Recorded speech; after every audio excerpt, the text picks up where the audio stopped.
বঙ্গবন্ধুর পক্ষে, বিশেষ করে মুক্তিযুদ্ধের সপক্ষের শক্তির জন্য নিজের কণ্ঠে উচ্চারিত হোক এবং সত্য কথায় বেরিয়ে আসুক।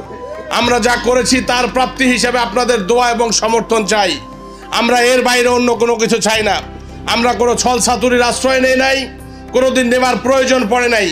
যতটুকু কাজ করেছি তার উপর মূল্যায়ন করে যদি খানপুরের মানুষ আগামী নির্বাচনে অংশগ্রহণ করে একটু মূল্যায়ন আপনারা করেন, আপনারা কল্পনাও নাই কোন বাংলাদেশে আপনাদেরকে আমরা নিয়ে যেতে চাই।